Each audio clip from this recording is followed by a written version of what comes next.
चपटी है।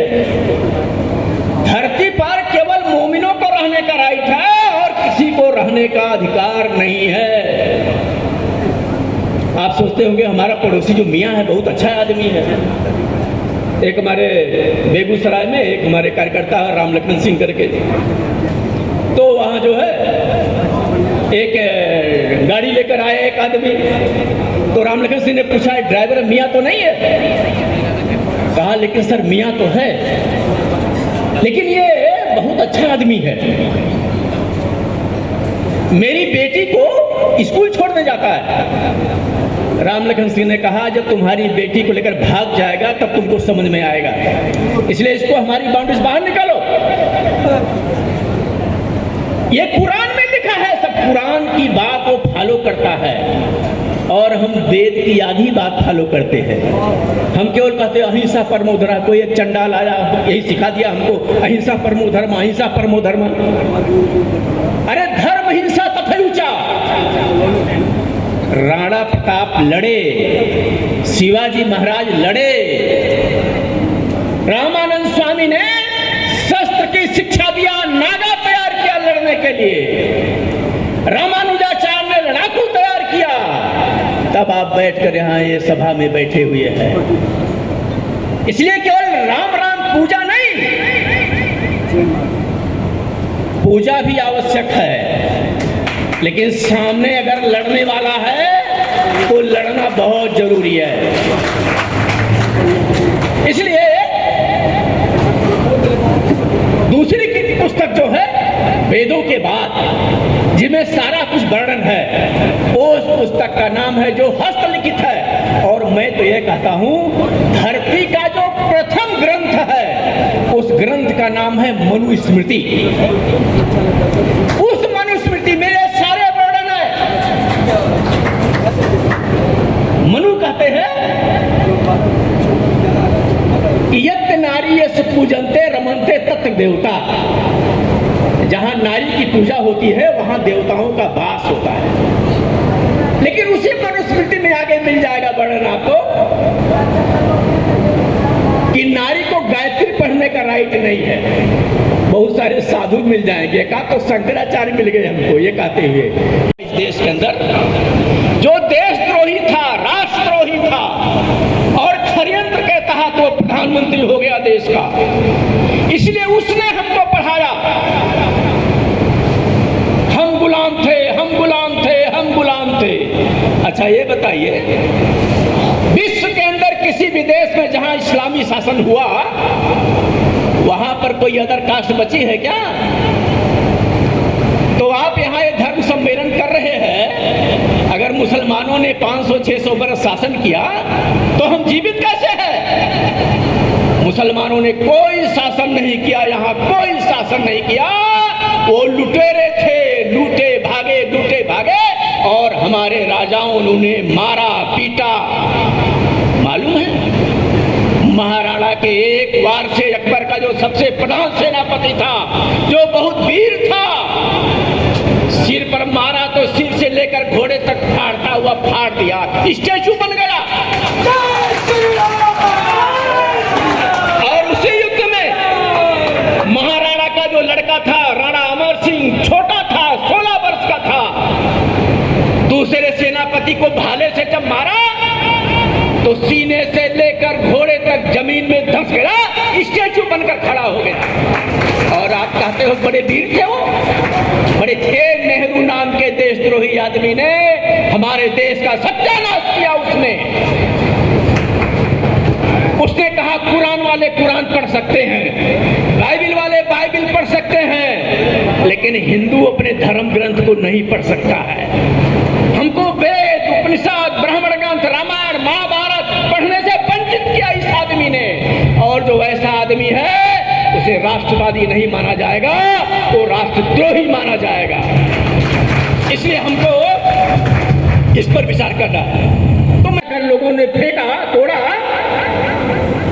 वो बुद्ध कहां चले गए थे यहां नारा लगाने वाले? इसलिए हमको अपने बारे में बहुत ठीक से सोचने की जरूरत है।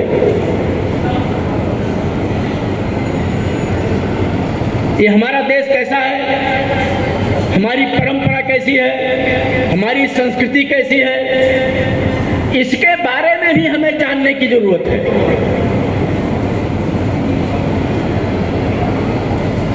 संहिता, उस जय भारत संहिता में 8,800 श्लोक था। आज महाभारत जो है 1.25 लाख पार कर रहा है। ये कहां से आ गए सारे के सारे श्लोक? किसने लिख दिया ये श्लोक? तो लिखते लिखते लिखते लिखते लोगों ने द्रोणाचार्य के द्वारा उस एकलव्य का अंगूठा कटवा दिया। और ये पढ़ते लिखते नहीं, कुछ बिना पढ़े कटवाते हैं सारा का सारा। आपको पता है एकलव्य कौन था? एकलव्य जो है राजा जरासंध के सेनापति का लड़का था। अगर वो सेनापति का लड़का था तो क्षत्रिय रहा होगा, कोई जनजाति नहीं था वो। और जो जंगल में गए वो, जब मुंह में वो बाण लेकर आया कुत्ता, तो द्रोणाचार्य ने पूछा उससे, एकलव्य से, पुत्र तुम किसका शिष्य हो? उसने साष्टांग दंडोत किया, गुरुजी मैं आप ही का शिष्य हूं। मूर्ति दिखाया, फिर कहा कि ये अगर तुम मुझे गुरु मानते हो तो दक्षिणा दोगे? उसने कहा गुरुजी जो मांगेंगे वो दूंगा। तो कोई सामान्य व्यक्ति जो मांगेंगे वो दोगे बोल देगा क्या? तो उसने कहा, भगवान ने, द्रोणाचार्य ने, कि पुत्र मुझे दक्षिणा चाहिए तो क्या चाहिए? कहा जब वो जानते थे, त्रिकालदर्शी थे द्रोणाचार्य, ये दुर्योधन बदमाश है, घर में युद्ध जरूर होगा। तो कहा पुत्र जब कौरव पांडवों का युद्ध होगा तो युद्ध में तुम शामिल नहीं होना। उसने कहा ओहो गुरुजी आपने तो मेरा अंगूठे काट लिया। ये वो शब्द बोल रहा है, लिखने वालों ने क्या लिख दिया कि द्रोणाचार्य उसका अंगूठा काट लिया है। झूठ है, छेपक है पूरा का पूरा। इसलिए हमें जय भारत संहिता पढ़ना चाहिए। वो पढ़ेंगे तो आपको हमारे वेदों का, उपनिषदों का, इस देश के मर्म स्थल का तत्व ज्ञान आएगा। इसलिए क्या सही क्या गलत आप समाज में घूमते हैं, जनता आपको, हिंदू समाज आपको आदर्श मानता है। इसलिए आप इन बातों को ठीक से रखिए जो हिंदू के हित में हो। की थी, उन्होंने दबाव डाला ऊपर कि नहीं उत्तरकांड जरूर बनना चाहिए, उत्तरकांड जरूर बनना चाहिए। उत्तरकांड क्या है? वाल्मीकि ने उत्तरकांड नहीं लिखा था, यह छेदक है उत्तरकांड। भगवान राम जब सीता जी पहली रात भगवान के पास आती है तो भगवान कहते हैं कि हे सीते मैंने तुमसे पहले किसी नारी को भरांक देखा नहीं और तुम्हारे बाद मैं देखूंगा भी नहीं। जब भगवान जंगल जाने लगते हैं तो अपने पिता दशरथ से कहते हैं, पिताजी अगर आप मुझे ज्यादा प्रेम करते हैं तो मेरी माता को क्षमा कर देना। कौन सी माता? जिस मां ने उन्हें जंगल जाने का आदेश दिया था। वो जंगल जाते हैं और बाली का वध करते हैं और सुग्रीव से कहते हैं, सुग्रीव राजा तो तुम बनोगे, किष्किंधा नरेश तो बनोगे, लेकिन राजमहिषी जो होगी वो तारा होगी। समुद्र के खारे पानी से भगवान राम जो है विभीषण का राजा अभिषेक करते हैं और कहते हैं विभीषण लंकेश तो तुम बनोगे लेकिन पटरानी मंदोदरी ही रहेगी।